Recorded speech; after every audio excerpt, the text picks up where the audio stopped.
Let me welcome everyone and thanks everyone for being a part of this session on inquiry-based classrooms, which is hosted by Art Journal Foundation. Thanks for being a part of this community, which is an organization by teachers, of teachers, and for teachers. And we aim to create the creators.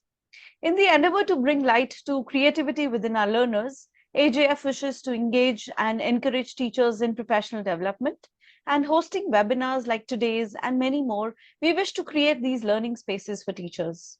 I'm Ruchira Banka, an educator for 2 decades and the director at Art Journal Foundation, who strongly believes that for education system to grow, it is us, the educators, who have to professionally grow. So let us take the most of this session that focuses on the role of our teacher in an inquiry-based setup and the impact that it can create on the student learning. Before we dive deep into this beautiful concept of inquiry, let me take a moment to introduce to you our expert speaker for the day. Thank you, Felix, for agreeing to be a part of this session. Felix Stanso is a dedicated IB educator and a lifelong learner. He currently resides and teaches in Qatar and at an IB Continuum school. With over a decade of teaching experience, he serves as a visual art facilitator and primary lead for CIS Global Citizenship and Intercultural Learning in his current school. In the IB community, he shares his expertise with educators and IB schools as a workshop leader and a program leader, extending his knowledge globally. He holds a bachelor's degree in art education from the University of Education, Winneba, Ghana, along with 2 master's degrees, one in advanced teaching with a focus on elementary and middle years education from the University of People's USA, and another in educational leadership from Liverpool, John Moores University in UK. Felix is driven by his passion for curriculum and instruction, and currently he is pursuing his doctoral degree in curriculum and instruction at Liberty University, Virginia, USA. He remains passionate about supporting students in their artistic endeavors through inquiry-based approaches, offering them rich opportunities to engage with and learn through arts. Thank you, Felix, to lead this session today, and let us dive deep into inquiry with Felix. The stage is yours. Thank you, Ruchira, for the warm welcome and for organizing this event. And to all my participants joining from different parts of the world, thank you for making time to join this event. I'm absolutely thrilled to have the opportunity to talk to you about the role of the art teacher in an inquiry-based classroom. For those who are already implementing inquiry-based approaches in your classroom, it's my hope that this presentation will further strengthen your belief about inquiry-based learning approaches. And for those who are considering implementing inquiry-based strategies, it is my hope that you will take away some few tips from this presentation that will further strengthen your beliefs and go ahead and then explore and experiment with inquiry-based practices in your classroom. For the next 50 minutes, our presentation will be focused on the 4 objectives that you are displayed on the screen. So we'll be looking at the fundamental principles of inquiry-based learning. We will delve deeper into your role as an art teacher in an inquiry-based classroom. We will explore strategies for implementing inquiry-based learning instructions. And then finally, we will examine the impact of inquiry-based learning in art classroom. Watch out for that final part. For the past 2 months, I've conducted a literature review on the impact of inquiry-based learning approaches on visual art students in the elementary school. And so I've been able to identify some major findings that I'll be sharing at the end of this presentation. So let's begin by discussing the educational pedagogies that has dominated the educational landscape for many years. That's the traditional model and then that of inquiry-based model. And I believe most of you are very much familiar with this. Now, with the inquiry-based model, the traditional paradigm, the teacher is placed at the center of the learning. The teacher's role is to disseminate information, knowledge, or skills, and the students act as passive recipients of the knowledge. Their responsibility or their role is to absorb the knowledge from the teacher and reproduce it at a later time. And contrary to that, the inquiry-based model focuses on rather placing the student at the center of the learning. The reason being that the students are seen as co-constructors of knowledge. And so the teacher's role in this paradigm is to serve as a facilitator, to provide or foster a collaborative environment that promotes respect and learners' autonomy throughout their learning experiences. So these are the two paradigms that have dominated the educational landscape for many, many years. Now, if we really take a look at these paradigms, definitely it has influenced our beliefs and values about education as educators. Is either the traditional or the inquiry base that has probably influenced our beliefs and values about education. So let me ask you, what are your beliefs and values about education, teachers? The reason why we have to constantly reflect on our beliefs and values is that our beliefs and values have a direct impact on our students, because our beliefs and values influences the choices that we make in the classroom. And these choices has a direct impact on our learners. This impact could be a positive or it could be a negative one. I have a story that I would like to share with you. Now, as I share the story, kindly note two things or try to identify two things in the story. What kind of teacher do you see in the story? And then two, what kind of impact did the teacher's choices or beliefs have on the students? The title of the story is called The Little Boy by Helen Buckley. So I'm going to read and try to figure out the two questions that I asked you. So here it goes. A little boy went to school one morning. When the little boy had been in school a while, his teacher said, "Today we are going to make a picture." Good, thought the little boy. He liked to make pictures. He could make all kinds, lions and tigers, chicken and cows, trains and boats. And he took out his box of crayons and began to draw. But the teacher said, "Wait, it is not time to begin." And she waited until everyone looked ready. "Now," said the teacher, "we are going to make flowers." Good, thought the little boy. He liked to make flowers, and he began to make beautiful ones with his pink and orange and blue crayons. But the teacher said, "Wait, I'll show you how." And it was red with a green stem. Then said the teacher, "Now you may begin." The little boy looked at the teachers,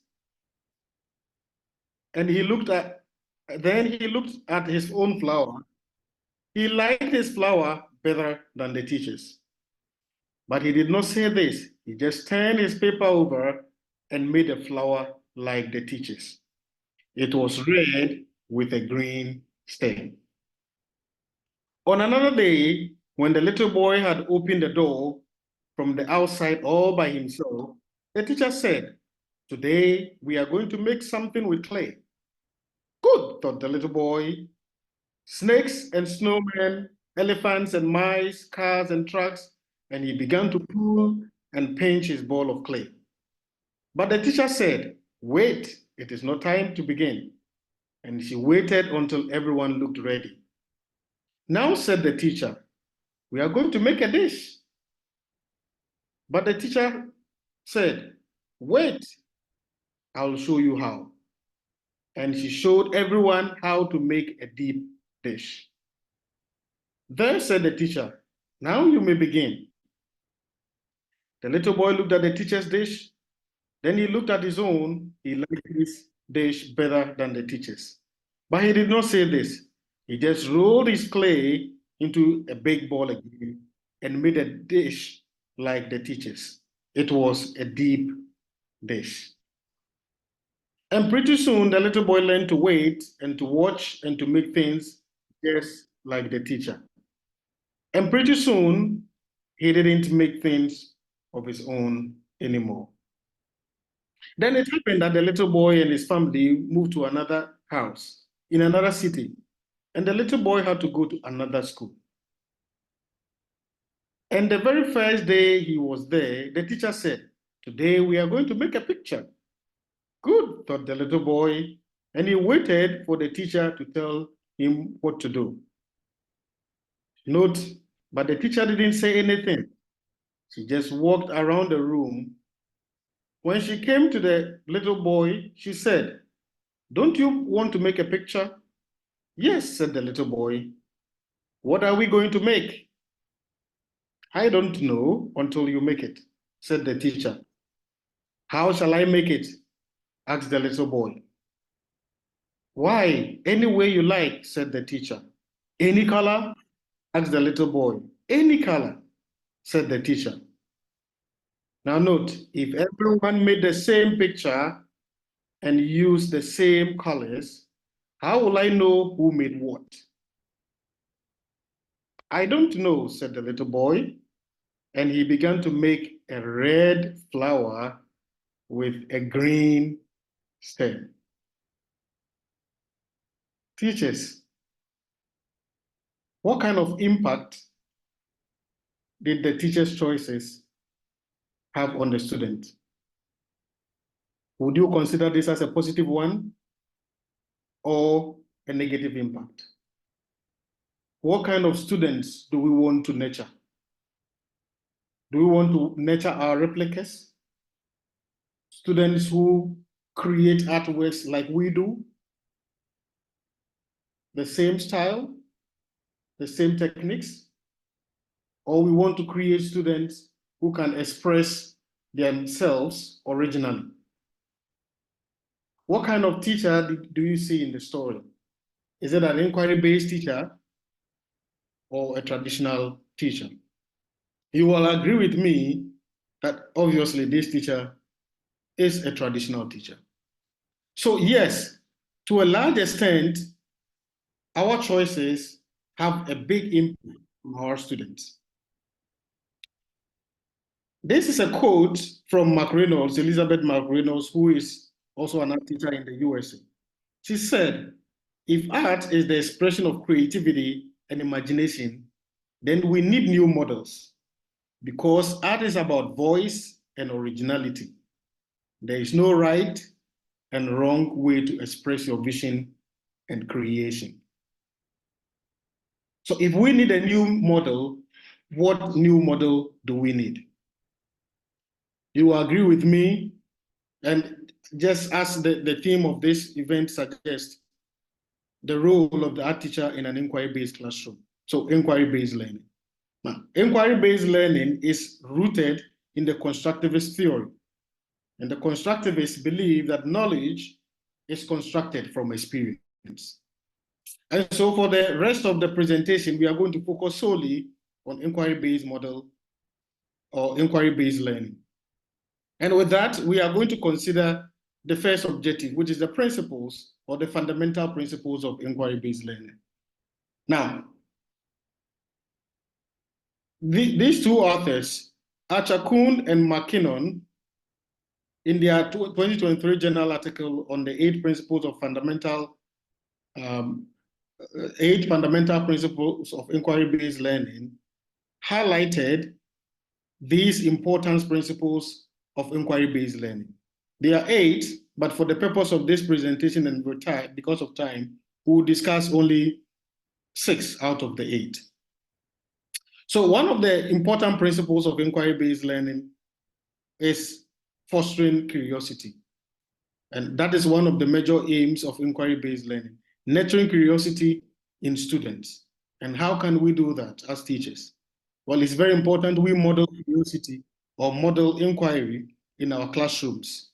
And once we do that, students will really pick up these routines from us. And at the later end of our presentation, I will share with you some of the wonderings or curiosity that I'm nurturing in my classroom. Hopefully, that will give you an idea about things to consider as you think about nurturing curiosity in your classroom.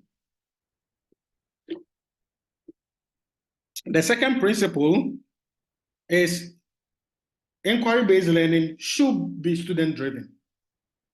And how can we do that as teachers? Again, placing students as center or as central figures of the whole learning experience that happens in the classroom. The third one, focusing on collaboration and not competition. And so inquiry-based classroom creates opportunities for students. Teachers create opportunities for students to work in groups, work in pairs, and then independently as well. So the idea is to support each other to grow, not trying to be first in the art classroom. So that's one of the principles, essential principles of inquiry-based learning. Another principle is scaffolding, which is really key or integral part of inquiry-based learning, and providing opportunities for students to make choice and have voice in their learning experience. Reflection is also very, very critical, and especially critical reflection. And not only should inquiry-based classroom promote students' reflection, as teachers, it's very important we exemplify reflection by reflecting on our practices and seeing how best we can adjust our learning experience going forward. The final principle that I would like to talk about is expecting to learn from students. It's so important as teachers we take that position in the classroom, because students come to the classroom with so many ideas that we can pick from or learn from. Also, the more we observe students and learn how they learn, the more it will inform our future planning. So expecting to learning from our learners is essential in the process. So here is a question for you to reflect about. Which fundamental principle fits naturally to your teaching? Among the 6 that we've just discussed, which of them naturally fit your teaching philosophy? It's just something for you to think about. Now let's move on to the second objective, which is the role of the art teacher in an inquiry-based classroom. As an inquiry-based teacher, what is your role? Well, I have on this slide 3 student inquiries that you can choose from. Obviously, there are more than these inquiry structures, but these 3 inquiry structures are what I'm going to focus on in my presentation. So these inquiry structures include structured inquiry, guided inquiry, and open inquiry. So let's delve deeper into these 3 inquiry structures. And as we discuss this, try to find where you are at the moment, or which of the inquiry types you are implementing at the moment in your classroom.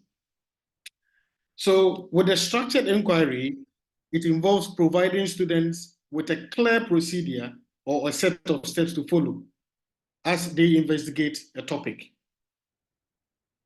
As the teacher, your role in this process is to guide the learning process towards a predetermined outcome.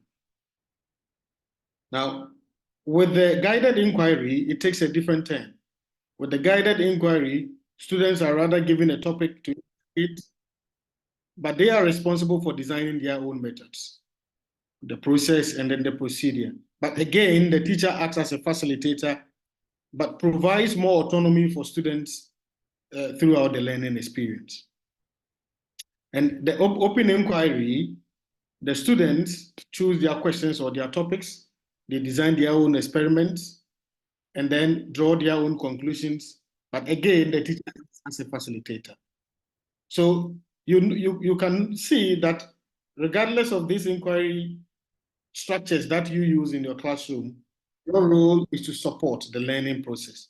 However, the level of support is at its highest when you're implementing structured inquiry, and eventually decreases as you progress to guided inquiry or open inquiry. So now let's try to contextualize it, because that will help us. We are art teachers. So let's try to, what does it mean, structured inquiry? How does it work in the art classroom? So with a structured inquiry, as a teacher, you might provide specific set of guidelines and techniques for creating say, an animal portrait, and for example, and students might demonstrate how to sketch the basic animal shapes, how to use shading to add depth, how to choose appropriate colors. So students follow certain steps that has been outlined by the teacher to create the animal portrait. And the outcome of this structured inquiry could be that students will all produce a similar looking product. So if it is, say it is a dog, everyone creates a dog. If it's a painting of a dog, everyone paints a dog.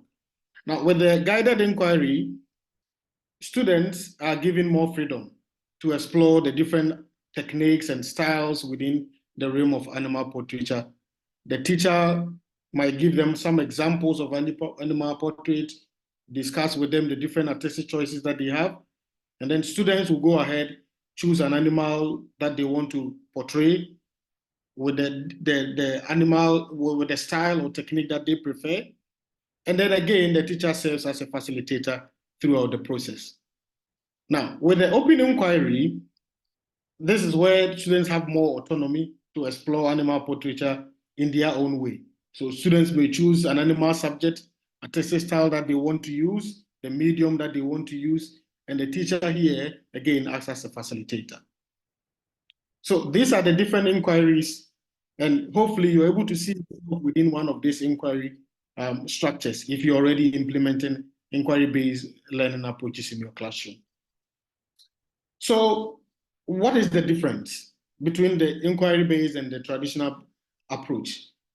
Well, the main difference is the shift of roles. Here, the student is placed as the center of the learning.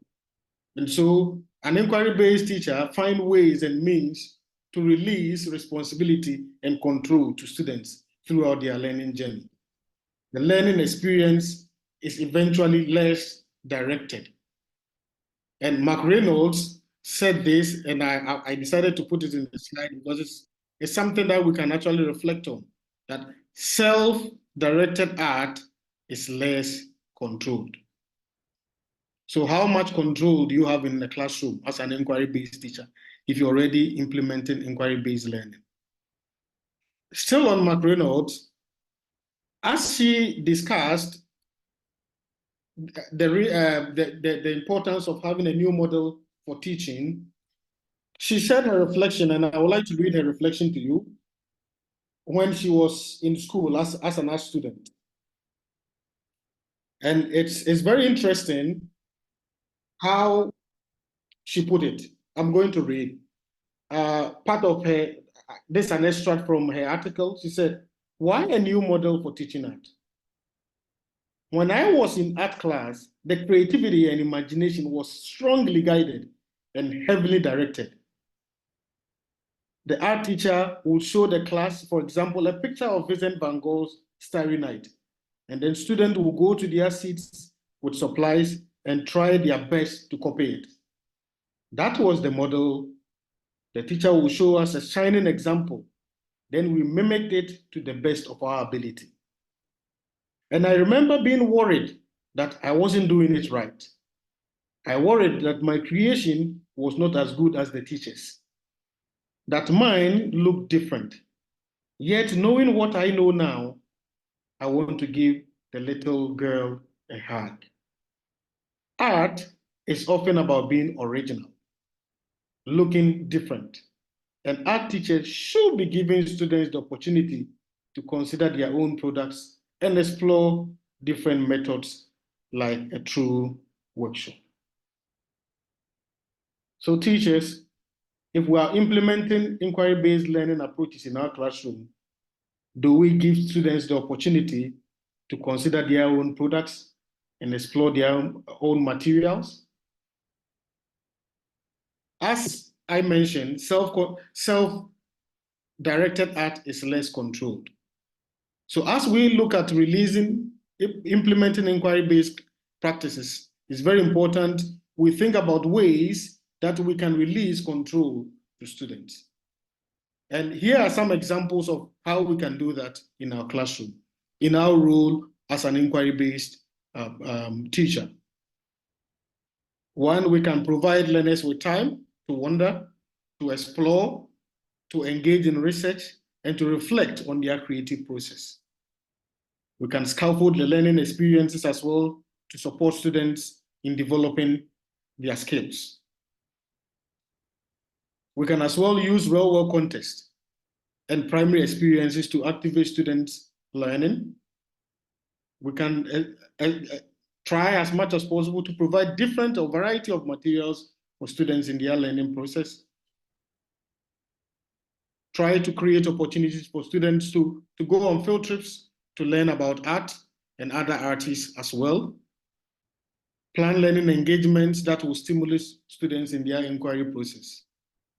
Also, providing meaningful feedback to students throughout their learning process is very important. It's not at the end of our unit or creative process that we provide feedback, but throughout the creative process, it's very important you provide feedback to help students to improve their work. So far we've looked at two things: the principles or the fundamental principles of inquiry-based learning. And then we've also looked at your role as an art teacher in an inquiry-based classroom. So the third thing that we are going to discuss is the strategies that you can use or you can implement in your classroom. Now, before we discuss the strategies, it's very important we understand what inquiry involves.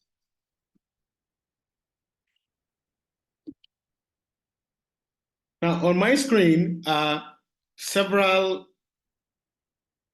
strategies or several things that inquiry learning involves. Kindly have a look at them. Which of them have you tried or experimented in your classroom before? Is it wondering? Is it questioning? Is it exploring? Is it interviewing? Which of them have you implemented in your classroom before? Well, I would like to share with you some of the inquiry strategies that I've implemented in my classroom. I'll share a few for the purpose of this presentation. So, wondering is one of the most powerful strategies that we can use in our classroom, providing opportunity for students to wonder. And the thinking routines are powerful ways that we can stimulate student thinking. So this is one of the thinking routines I use in my classroom: see, think, wonder. So in this lesson, students, we were looking at, it was a grade 4 unit on conflict. And students, as an introduction, I printed this image, The Face of War painting by Salvador Dali, and pasted it on paper, and asked students to observe and share what they see, share what they think, and what they wonder. And it's interesting the kind of wonderings that students came up with as they look critically at the artwork. And I took a close shot. Kindly have a look. Just try to read one or two of these wonderings, if you can.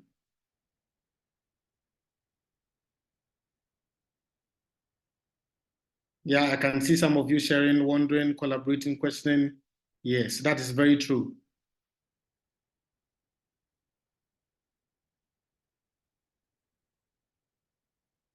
Okay, so I was particularly interested, as I gave this task to the students, I was particularly interested in their wonderings.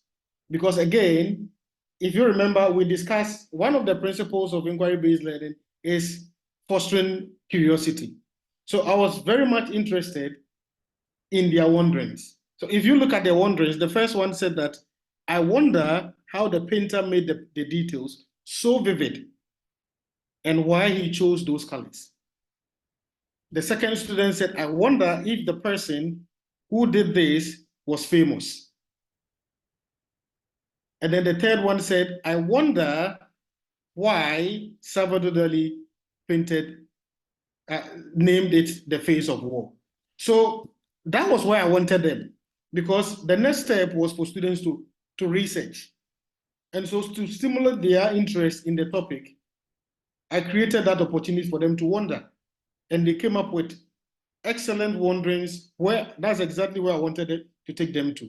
And they were more enthusiastic in their research process. And so wandering is one of the powerful tools that we can use in our classroom. And you may reflect on how you can use this, is how I used it, but you may have other ways of using it effectively in your classroom. Another strategy that you can use is the use of questions. I think I've moved a slide. I will just have to come back. Okay, yeah. So another strategy is the use of questions. It's so powerful in an inquiry-based classroom, whether you are using it to assess prior knowledge or whether you are using those questions at the end of the unit. So this is an example of reflective questions that can be used at the end of the unit or at the end of your creative process in your art classroom. So just kindly have a look at that.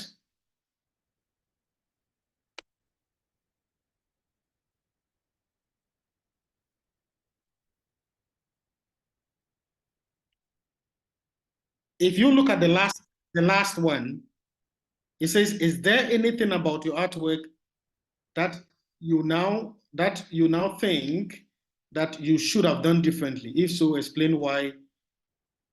If so, please explain what and why.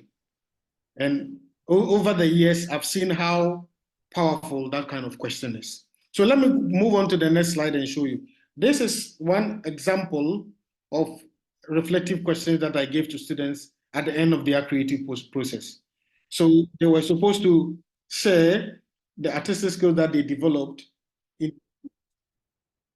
and then which ATL. So for those in IB schools, you'll be familiar with this. For those who are not, ATL means approaches to learning. So which approaches to learning did I develop?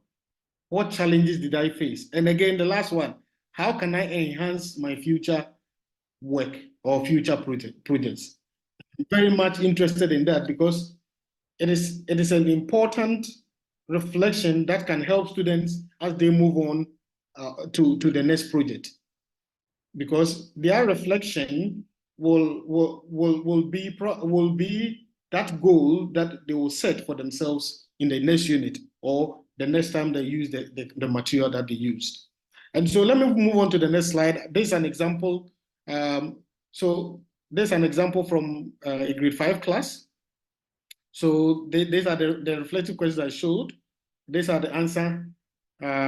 This is the answer from one student in grade 5. Kindly go through the response for the reflective questions.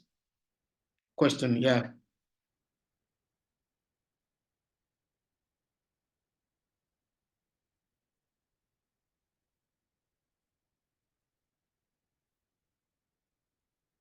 So again, I mentioned about the last part. It says, I can enhance my work by working harder on the piece, having a longer time and focusing more on small details.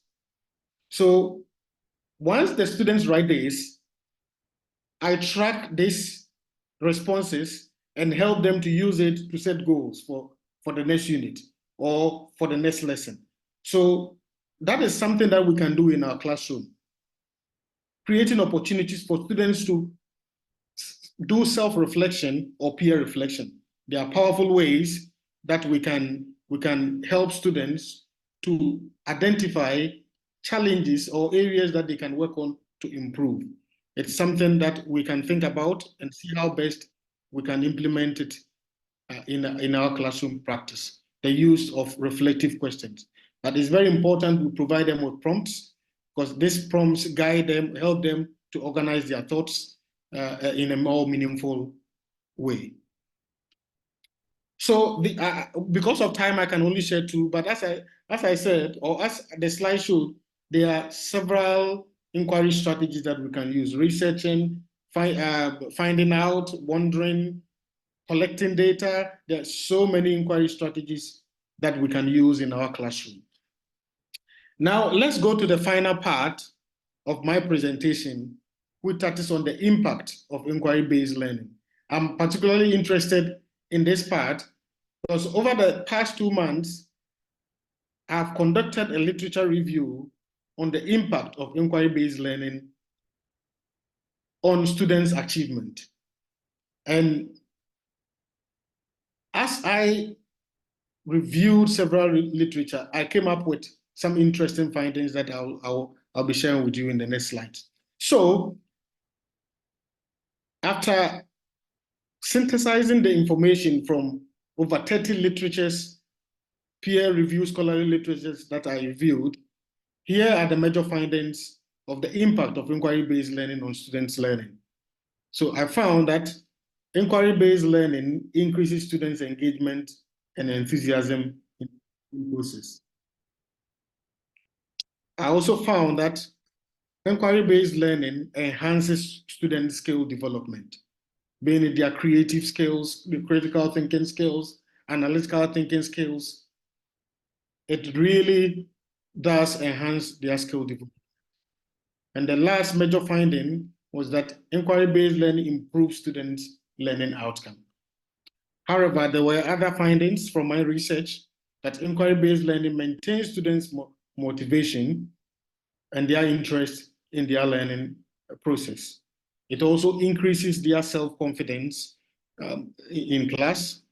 It fosters commitment as they work. They are more dedicated to the project that they are doing. I also found that it promotes team building, reasoning capabilities in students as well. So these are the findings that are more generic. You could see these are more generic findings. But as an art teacher, I was particularly interested about the impact of inquiry-based learning, visual arts approaches on students' learning. So I was very much interested. How does inquiry-based learning have an impact on visual arts students? So these are my findings.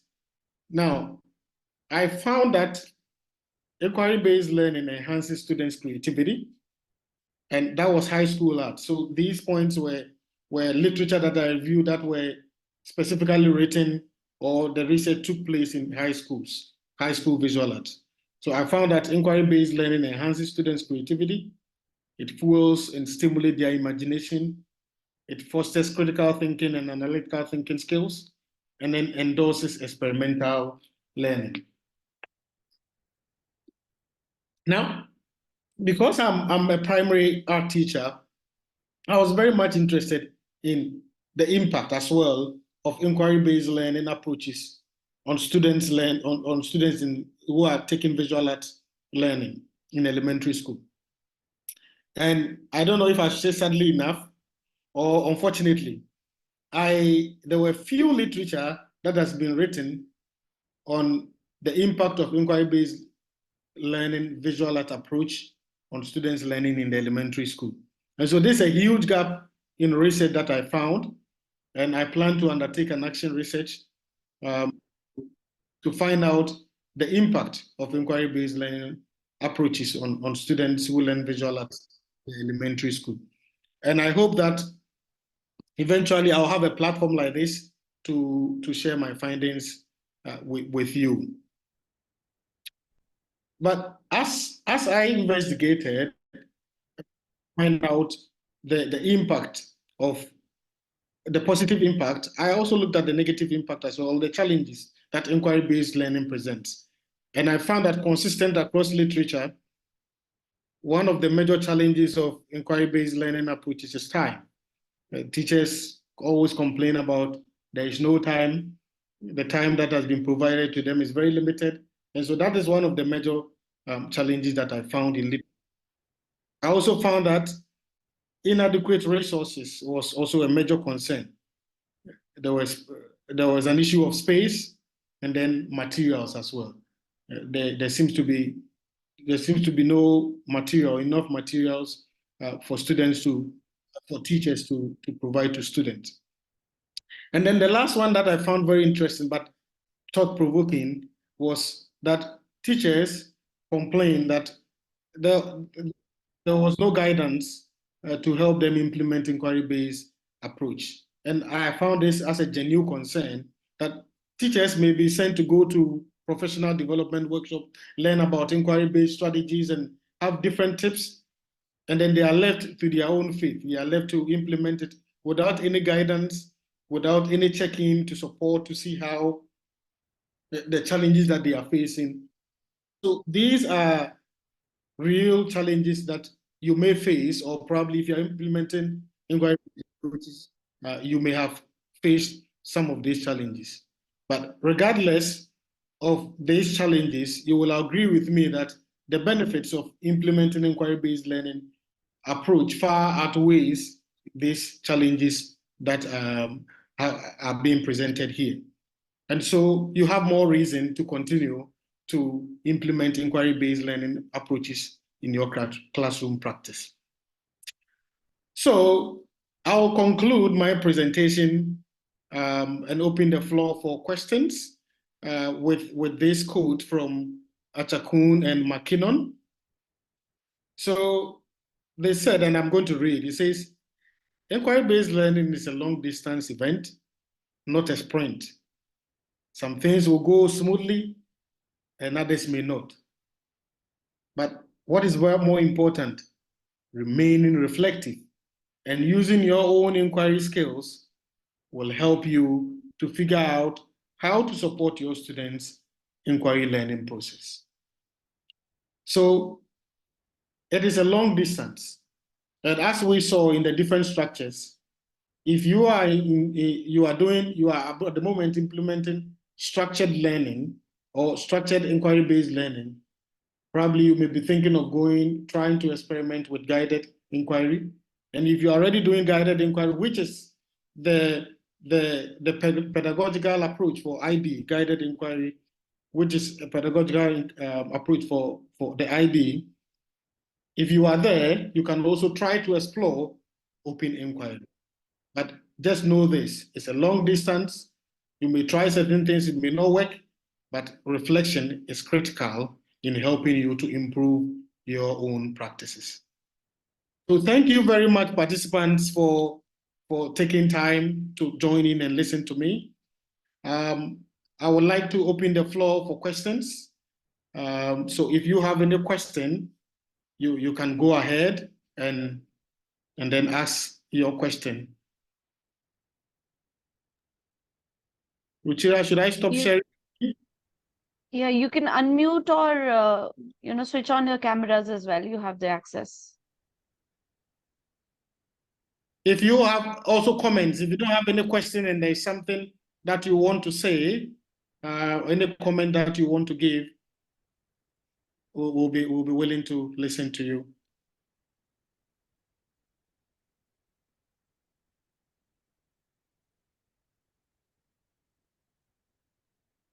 Let me check the chat if there is something there.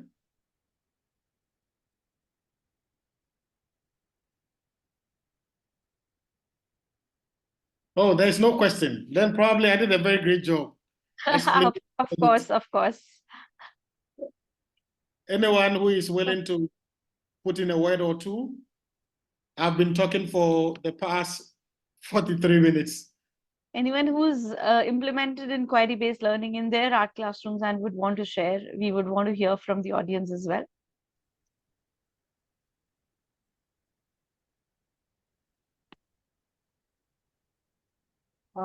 Good evening, sir. Good evening, ma'am. This is Jyoti Patil. I'm an art teacher in Dr. Radhakrishnan Malad, past 24 years. Am I audible to everyone? Yes, Ms. Jyoti. Yeah. Sir, it was very good. Like there were many points which we could include in our daily studies, right? Which we can also utilize while we are taking our art classes also now, whenever we have art classes. There are some children who, like how you have told, to give them space, to give them encourage while doing the work. There are some children who don't like only doing artwork. They will just scribble out, they will just color, or they will just do for the sake of doing because they need that the teacher should give them some grade. So this is what, like, we also across such children. So if there is any other way, if you can guide us, okay, if we can help these children out, they may be going with some mental stress, or they may be distracted, or they may be not willing to do this. So how can we overcome with this? Yeah, that's a very good question. I think as our teachers, we have a large number of students body to teach because we are normal specialists, and so we obviously encounter some students who are like that. And as you rightly mentioned, it could be that behavioral problem. There could be more to it, and so if you try all possible ways and means trying to say positive words to encourage the child. Normally, it's sometimes one thing I've seen work is using positive words, trying to find something good that the child has done in the work and highlighting that. That encourages them to keep on going. There are some students who believe they cannot do art, and so as you say, you see them scribble. But if we guide them and try as much as possible to identify and commend them for the efforts that they are putting in, it encourages them to keep on going. Children naturally would want to please their teachers. So it's very important we look out for ways to share some positive ways to encourage them to enjoy the art. I hope that answers. Thank you, sir. Yeah. Thank you, sir. Okay. Constantine, do you have something to say? Yes, please. Okay. Anyway, thank you so much for your discussion. It was really interesting. But all what I want to say is, I wish you should be having a webinar like this. Maybe if twice in a year will be possible, so that it can also help with the young ones that are entering into a special field like as an art teacher. So this is what I want to say. You did a really good work today. Thank you so much. Thank you so much. Thank you. Yes, and we have been, myself and Ruchira and Irav, we have been discussing that. As I said, I'm undertaking research on, for those who are teaching primary art, I'll obviously be coming with you, and we'll be creating a lot of content just to help ourselves so that we can improve our practices. Platforms like this helps us to reflect on our practice as teachers. And so, yes, thank you very much for that suggestion. We will take that on board and then see how often we can organize such events to support each other. Hello, Felix. This is Rasleen Sandhu. So thank you for such a wonderful session.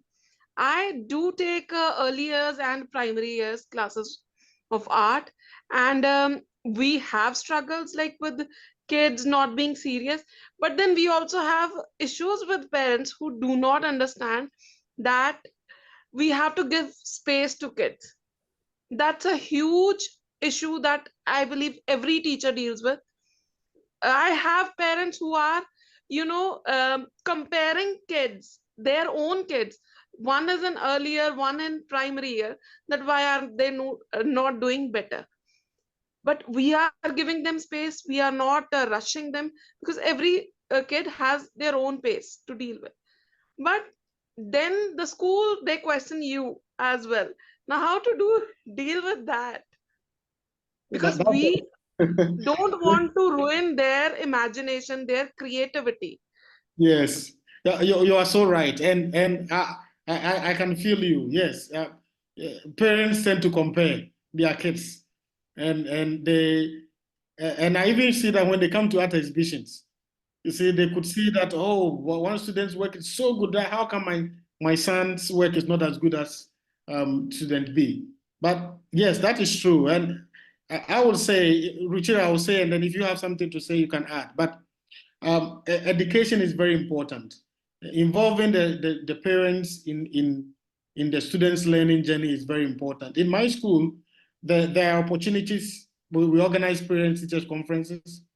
And so there are opportunities for us to meet parents and share with them the pedagogical approach that we use and how important it is to allow students to express themselves. Most often, these parents didn't learn art in school, so they don't understand. So normally education is very important. And if you cannot do it by your own, you can involve the leadership team. And if they can set up some parents evening meetings, so that together with the coordinator of the school or coordinator for curriculum, they can share with parents the importance of inquiry-based approach, the importance of allowing students to express themselves. That could help. We do that once a year in our school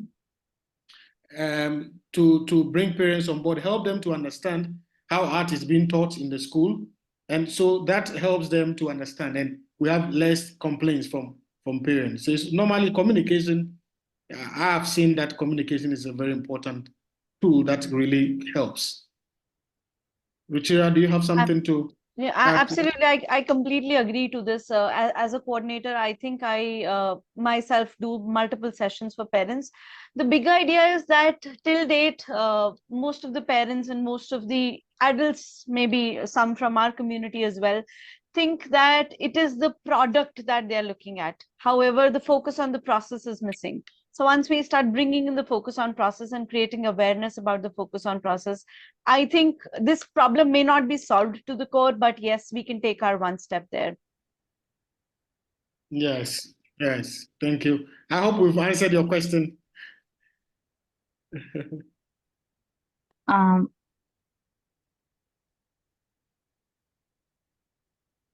Anyone else who was to add something or any points to discuss? I have question. Yes, Noor, please go ahead. Yes. As a specialist, is it a must to integrate with all units throughout the year, or we can build a standalone units or lesson plan? Thank you. Okay. I assume this is someone from an IB background talking. Yes. Yes. It's for those who are in non-IB backgrounds. Maybe this might not be familiar with you. But yes. To answer your question. I teach PYP. Yes. Yes. PYP. Very good. So to answer your question, it's for integration. The IB recommends that the integration should be authentic. Okay, so you should integrate into the units when there are authentic links. Okay, so it's either you are looking at the integrating through the related concepts, the key concepts, or probably you are integrating with the approaches to learning or the IB learner profile. So if you look at the central idea, the lines of inquiry, the key concept, the related concept, and if there is no authentic link, yes, the IB recommends that you create your own unit. So you can create a standalone. However, the standalones will also follow the same pattern that is used in creating units together as a whole. You should have your central idea. In art, you should have your art central idea, your lines of inquiry, the key concept that you are going to develop. Yeah. So. Yes. Oh, okay. So it doesn't need to be integrating with the line of inquiry or the central idea. It can be only with the key concept or yes. the yes. IB learner profile. Yes. Okay. Yes. There is. Okay. So it's in a way or in another, it can be partially integrated. Yes, partially integrated. Yes. Okay. Thank you. Also, I would want to add a point here. See, usually the schools pick up all the 6 units on the 6 TD themes here, and if at all, usually our teachers teach all the PYP grades across. So in case you're not able to integrate across grades, you could pick up units from each grade where you could integrate arts. Otherwise, the remaining units could be standalones as well. Yeah. Okay, there's an interesting question here. In the chat, it says, where does technical excellence with materials come into play? With an inquiry-focused art classroom, when do students learn how to become competent with materials and composition techniques? That's a very, very, very good question. Now, if you look at the 3 inquiries that we discussed, we said one is structured, right? And one is guided, and the other one is open. Now, the structured is more targeted towards supporting students to develop technical skills. So the fact that you are teaching inquiry-based learning doesn't mean that you shouldn't teach if they have to learn how to shade. If they learn how to paint, you ignore that. No. Now, that is scaffolding because you know that students don't have the skills. So once you know where they are, you think of how can I get them to be doing things independently? So if they have to learn how to shade, obviously you may have to demonstrate, show some images, and help them to develop those technical skills. So once they have developed some techniques like painting, like shading, and probably they've learned how to create digital art, they've learned how to model, and you've explicitly taught them how to do these things, you can open up subsequently that, okay, so now you know how to use the digital tools, you know how to model, you know how to shade, you know how to paint. Now you are going to create an artwork, choose any of the artistic styles or techniques that you would want to use. So there we can give them more freedom or more autonomy. But scaffolding is very key, and scaffolding requires that there are certain times that you have to explicitly teach them subject-specific skills. So teaching them certain artistic skills just to help them so that eventually they can be more independent, they can explore, they can be more creative in their approach, decide on the tools, the materials that they want to use. And so you cannot be doing open inquiry and guided inquiry very effectively when you have actually not fulfilled structured inquiry, which requires more support. So as I mentioned, the level of support changes or decreases as you move from structured to guided and then to open inquiry. So that is my response, Sandy. Yes, okay, yes. Thank you for the explanation, great. Okay, I think I've answered her question. Okay, I think Felix, I think it was a wonderful dose of inquiry that I believe all our audience have to take away today. And I personally like the way you could connect different types of inquiry within an art classroom. And yes, we must all look at a shift in the role if we haven't done that already. I think most of the art educators are moving to that. However, sessions like these from experts like you, being able to dive deep into the research regarding inquiry into art, I think there's a lot for us to take away. What beautiful strategies you shared to implement inquiry, creating opportunities to use reflections to create goals for the next task or for the next unit. A big thank you from Art Journal Foundation and all the participants to you. And I wish that we continue this learning journey with you for many more such sessions. Thank you very much for the opportunity. And thank you so much, the participants, for joining in. We hope to organize more sessions so that we can have the opportunity to reflect on our practice based on grounded research. Absolutely, absolutely. We'll look forward for more. And before we end the session today, I would request a minute from everyone to stay back, because I wish to share a happy news with you all. Art Journal Foundation is turning 2 soon. And it is all your contributions that we are seeing this success with our contributors, with our participants moving on with numbers and going across the globe. And we wish to continue moving closer to our mission of creating the creators and creating a research platform for our learners. And we are happy to celebrate turning 2 with you all. So the date is 25th of May when we turn 2, and we urge you all to check out all the AJF groups, the website and social media for an engaging activity for all the artist educators that shall focus on research papers and articles. So there are links on the chat box. Please check the links to stay tuned in. Thank you so much. Looking forward to all your support. Thank you, Felix. I have no words to express my gratitude for this wonderful sharing today. Thank you, everyone. Thank you so much, participants. Thank you, Ruchira and Lyra, for organizing this event.